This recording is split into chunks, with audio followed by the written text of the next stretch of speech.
Missouri Southern is celebrating and educating people on Japanese culture at their Japan Day. I'm Bronte Sorotsky with how the event aims to bring Japanese culture to Joplin. The 4 states' most watched news starts now. Well, thanks so much for joining us tonight. I'm Mike Mahoney, and we are going to start things off with a look at your first weather. Here is meteorologist Nick Kelly. Nick. It's been an active start to the day, Mike, but thankfully we have been able to calm things down throughout the course of the day. So what did the rain do in terms of temperatures? Certainly a bit milder to start this morning out with a low 56 and topping out at 72. Well, look at the rain gauge today, almost picking up 3 inches of rain at Joplin Regional. Can't find any rain out there right now on the radar network. And actually, we just saw a severe thunderstorm watch pop up just to the north, but that's going to be for thunderstorms along and ahead of a lifting warm front that will continue to move to the north as we go throughout the rest of the night. But the cold front out west, that's going to be our key player as we go into tomorrow. So let me give you a quick look at tomorrow. We are going to have cloud cover picking back up overnight. Maybe some scattered storms throughout the morning with lows near 66, but this is activity that should not be severe. It's the storms in the afternoon, right along and ahead of the cold front. That is going to be our shot for severe weather. That's why we have an alert day out for tomorrow. Mike will break down the threats that we could see tomorrow evening and tomorrow night here in a bit. Sounds like a plan. Thank you, Nick. Missouri Southern transported 4 state residents back to Tokyo for their Japan Day celebration today. KOAM's Bronte Sorotsky checked out all the Far East fun. Missouri Southern State University is giving the 4-state community a chance to experience the rich culture of Japan, right here in Joplin. This fall semester, we have been celebrating Japan with about 40 different activities, a lot of cultural events, but we decided to take one single day and kind of put it all together with a Japan Day. This Japan Day was organized by Chieko Hiden, who's originally from Tokyo. I'm from Tokyo, moved in States 1982, and just wanted to show there's a lot of things that misleading about Japan, Japanese food culture, so I thought show what I know about. The event organizer wants people to know that there's more to Japan than what people may see in pop culture. Way back when I was in teens, and when I came to States first time, people asked me if we wear kimono, but I was wearing jeans. And so she said, "Oh, do you wear jeans?" So that's the, misunderstanding of it. Japan Day participants were able to bridge those learning gaps while also appreciating the culture. I learned a little bit more about Japan, like how Japanese people dress regularly and traditionally. Japan's just culture and everything is really amazing, and a lot of people just kind of get facts wrong. For some, activities at Japan Day even help them with their self-esteem. I like to dress up and go out in public and do things like this. It really brings up my confidence a lot. The character I'm in is actually from a Japanese anime. I figured I could dress up as the character and have her personality fit going on around her. In Joplin, Bronte Sorotsky, KOAM News. The wife of injured Baxter Springs firefighter Malachi Brown has provided an update on Malachi's recovery. Brown was severely burned last week when responding to a structure fire and was flown to a burn unit in Springfield to heal. According to Brown's wife, Malachi is having some difficulties and is being treated for pneumonia in both of his lungs. She says that doctors have told her Malachi's condition is likely to get worse before it gets better, but they're confident he'll ultimately recover. The Baxter Springs Fire Auxiliary is asking 4-staters to keep Malachi in their thoughts and prayers. A Canary Islands volcano continued to rumble today. The Cumbre Vieja volcano is not going away quietly or without a light show. The volcano let forth new lava blasts spurting into the air and reminding everyone why 7,500 people in the town of La Palma had to be evacuated. La Palma's western side has seen the lava ruin livelihoods and destroy homes. The Spanish government has pledged millions of dollars to help rebuild the damaged infrastructure. Scientists say the eruptions, which started a month ago, could continue for 3 more months. A rescue attempt that's being called unprecedented has been launched to save 3 emaciated dogs trapped by that volcano. Lava from the volcano prevented the animals from returning to their homes. Emergency services authorized a cargo drone to take flight on Tuesday. The drone weighs 110 pounds and is equipped with a net. It has 6 rotors and 2 onboard cameras. Rescuers say this marks the first time they have used a drone to rescue animals. The operator had just 4 minutes to lure one of the dogs to a net and lift it before making the journey back over a stream of lava. A second drone monitored the mission. Helicopters cannot fly to the rescue of the dogs because hot air from the lava and volcanic ash can damage the rotors.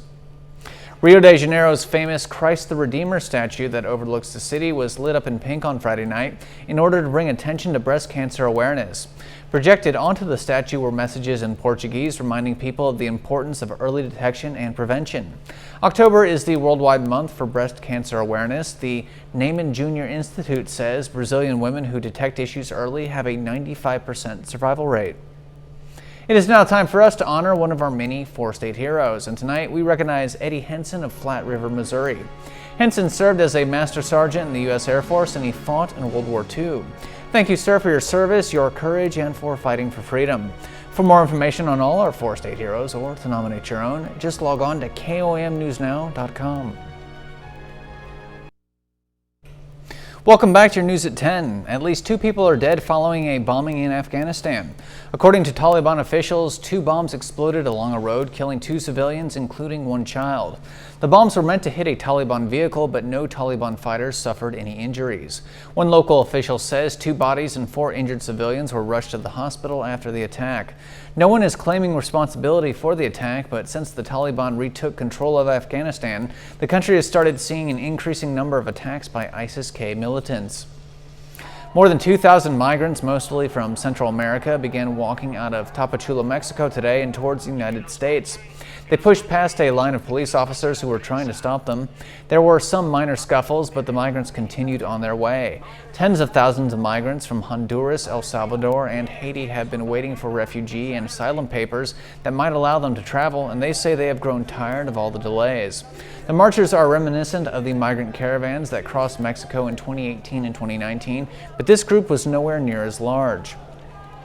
United Nations researchers warn that several major economies are on pace to produce more than double the amount of fossil fuels than what was agreed to in the 2015 Paris Climate Accord. According to among the countries the UN reported on were Australia, Brazil, Canada, China, Germany, India, Indonesia, Mexico, Norway, Russia, Saudi Arabia, South Africa, the United Arab Emirates, the United Kingdom, and the United States. The UN Environment Program analyzed data from 15 major oil, gas, and coal companies around the world and found they plan to produce around 110% more fossil fuels in 2030. The rideshare company Lyft received thousands of sexual assault reports over a span of 2 years. Lyft revealed that between 2017 and 2019, they received a staggering 4,000 reports of sexual assault through its app. The data showed that sexual assault reports increased from around 1,100 in 2017 to 1,800 by 2019. But the company said that since their bookings also significantly increased at that time, it actually resulted in a 19% drop in incident rate. They also say more than 99% of their rides were incident-free. Dozens of current and former American Airlines employees gathered at the company's headquarters in Fort Worth on Friday. The group was there to protest President Biden's executive order requiring companies holding contracts with the U.S. government to have their workers fully vaccinated. Protesters chanted and held signs while describing the president's order as unfair and a breach of their freedom. The protest comes just weeks after most major carriers confirmed they will follow the president's order to require their workers to get COVID-19 vaccines. Airline workers are classified as government contractors under the president's vaccine plan. Netflix employees and LGBTQ+ advocates are calling out comedian Dave Chappelle and Netflix for remarks Chappelle made during his recent Netflix special. During Chappelle's stand-up set titled The Closer, the comedian says that gender is a fact and referred to a lesbian woman as a man. He goes on to say he was a, quote, trans-exclusionary radical feminist. Protesters gathered near Netflix headquarters this week and called out Chappelle for what they say is transphobic remarks. we as trans people and non-binary people aren't getting visibility or respect in the entertainment industry to begin with. And to have something like Dave Chappelle's special not be noted that it's promoting discrimination and hate conversation is very hurtful to the activism and the cause that we're trying to progress ourselves in the industry. Netflix's CEO, Ted Sarandos, acknowledged the protest, saying he should have responded with more compassion to his employees' original concerns about Chappelle's special, but ultimately believes there is no need to warn people about the show's content or remove it from the streaming service. All right, later in the show, we are headed to the Florida Keys for a famous stone crab eating contest. But first, our main focus weather-wise will be a severe threat, especially late tomorrow afternoon into tomorrow evening. We'll break it down next.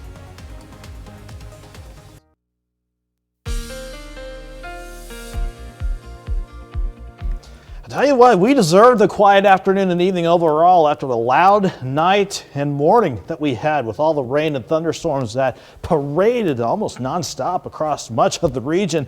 Thankfully, though, this live look from Indigo Sky outside of Seneca, Missouri shows a quiet night to get things going, but late last night around this time, we just saw the beginnings of the showers and thunderstorms get going right on top of the region, and we had to really be patient before we got the last burst of this activity out of here right up until the noon hour. Then we started to dry things out, and we needed to, because on the average, we picked up almost an inch of rain across the region, but in the areas around Joplin, the area in particular, picking up anywhere from 1 to 4 inches of rain. That resulted in some flash flooding that caused some issues earlier today.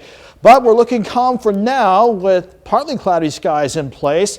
And even though we're not seeing anything in our immediate area right now on the radar network, I really do suspect that this is going to get another workout, especially by late tomorrow afternoon and certainly going into early tomorrow evening. For the time being, though, looking nice and calm for 7th and Range line. 64 in Joplin with a south breeze at 5 to 10 and the humidity at 87%.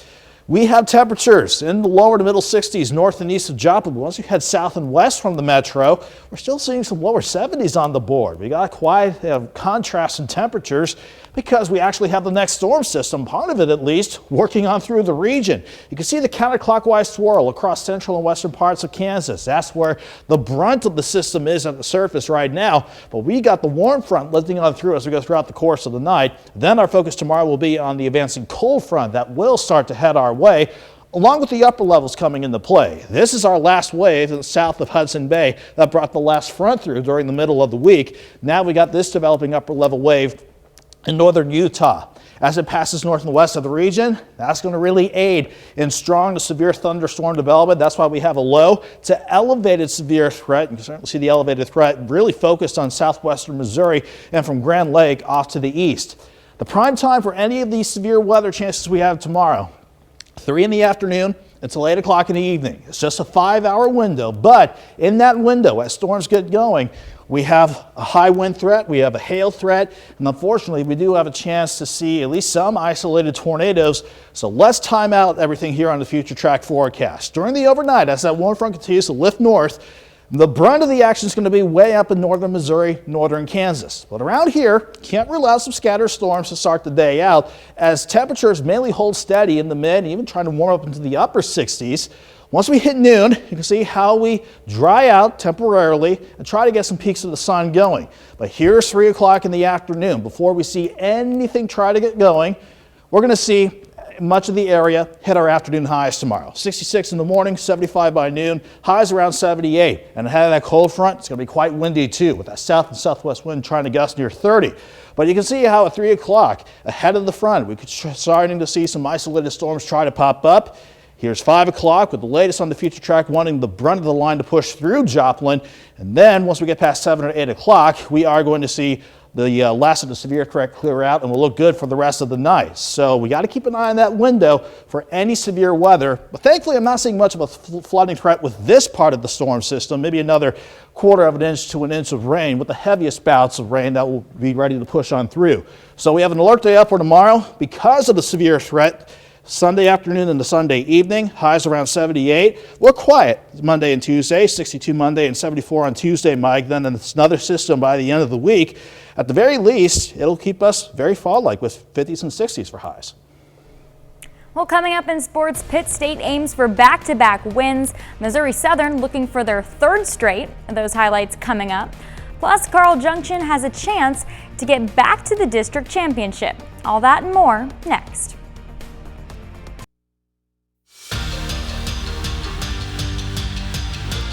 The Missouri Southern Lions have recorded back-to-back wins the last 2 weeks for the first time this season. Today, the Lions aim to push their winning streak to 3 games. Missouri Southern on the road against Emporia State, both teams 3-4 headed into the matchup. Fourth down here, ESU goes for it. Braden Gleason to Tyler Common. That for the first down.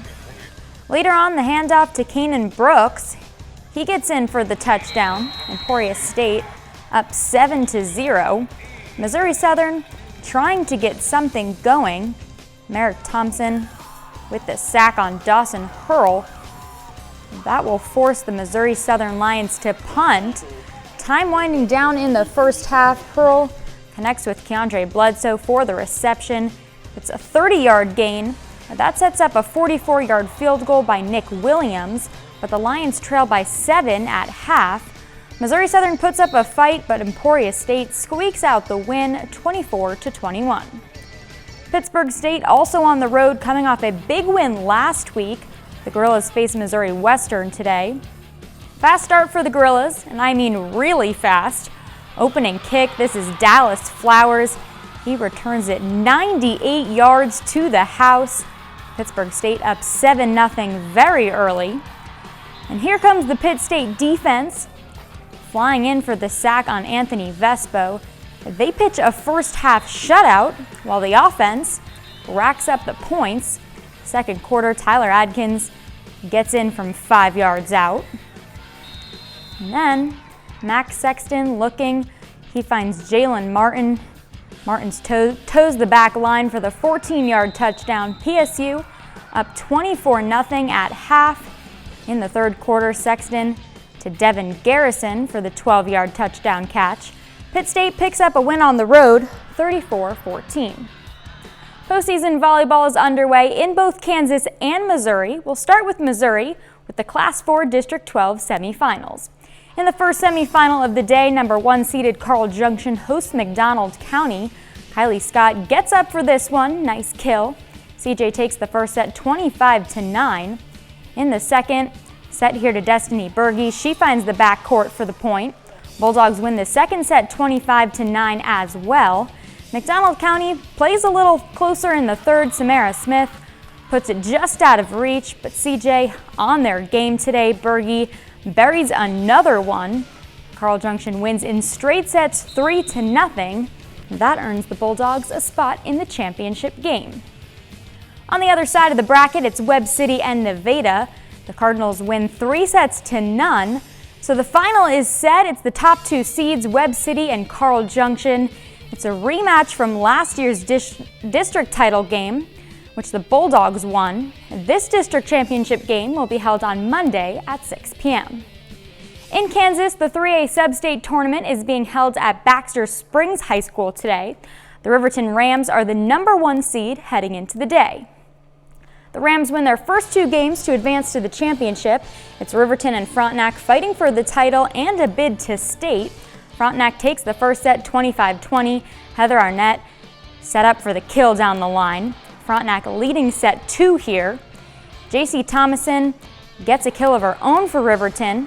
Rams take the lead and then take the set 25-23. So a decisive third set here. Hattie Pyle puts it down. It's neck and neck, trading points. Morgan Compton pushes it over. Riverton comes back from being down 1-0 to grind out the 2-1 win. The Rams are sub-state champs and are headed to the state tournament. I don't have any seniors on my team, so I've got some young kids out there, and it's really giving them all the information I can give them to try to make them successful in the next play, but also all of them pulling together. And I could see that as we started to make that comeback. I could see the eye contact they were making with each other. The communication got a lot better, and that really turned things around. That's a look at sports. We're back after this. Experience what Welcome back. You know, I am not a big seafood fan, but it looks like these guys are having fun. Crab lovers in Marathon, Florida celebrated the start of stone crab harvest season, which lasts for 7 months. The 10th annual Stone Crab Claw Eating Contest was held today. The event is a rowdy amateur eating competition held in the Florida Keys. Hungry competitors chow down all they can in hopes of being named the most proficient cracker and consumer of the tasty crustaceans. Contestants had to crack and eat 25 stone crab claws and pick them completely clean. No claw meat can be left behind, or the contestant may be hit with a 30-second penalty by the judges. Stone crab season runs from October 15th through May 1st. There is a pumpkin patch in Arizona that also features some four-legged friends. The Desert Tales Animal Shelter in Tempe has plenty of plump pumpkins, and visitors can also adopt a cute puppy in a 2-for-1 offering. The shelter is doing its Pumpkin and Puppy fundraiser for the 2nd year in a row after the coronavirus shut down other fundraising options last year. Some of the pups are even dressed up in their own Halloween costumes. Families can grab a gourd, snap some pics of their favorite pooch, and then decide later if they've got a tail-wagging match. You come here, you get the best of both worlds. So if you're looking for a pumpkin and you're also considering adopting, whether it be right now or in the future, you get to find your pumpkin, take some great photos with your family, meet some adoption dogs, see if those guys are a good fit for you, and potentially leave with a new family member if that's what you're looking for and it is the right fit for you. And the shelter will be open every day of the week for the fun event all the way through Halloween, and proceeds will go towards shelter operations. All right, here's a great story to end the show on. Check out this very brave dog. A Labrador retriever named Sailor came face to face with a whale shark off the coast of Australia. The dog, who belongs to a dive instructor, accompanied her on a boat where a 22-foot long whale shark appeared out of the water. And as you can see, that dog Sailor gave the big guy a kiss and I guess made a new friend. This is a brave dog. I would not do that. All right, that's our time for now. And of course, you can always catch us on KOAMNewsNow.com and the KOAM News app. And any final thoughts on sports? In college football today, Pitt State on the road, they get the win. Emporia State beats Missouri Southern in a close one. Any words on how the Chiefs might fare tomorrow? We'll have to see. You know, they've been up and down all season long, so hopefully they can start building momentum and getting up. It's like I'm trying to remember. They are going to play tomorrow against the Titans, I think it is. Yeah, 12 o'clock. Okay. It's like I've been away for a little bit, so the mind gets a little flustered. Plus, Right. It also explains why, because I'm also keeping an eye on our severe threat that we're going to keep a very close eye on tomorrow afternoon into tomorrow evening, 3 p.m. until 8 p.m. Highs around 78. If you missed the forecast, I'm working on the blog, and they can find that when it's ready at KOAMNewsNow.com, Mike. Sounds good, and thanks so much for joining us tonight. We will see you tomorrow, all three of us, right here on the KOAM News at 9 and 10. Check it out.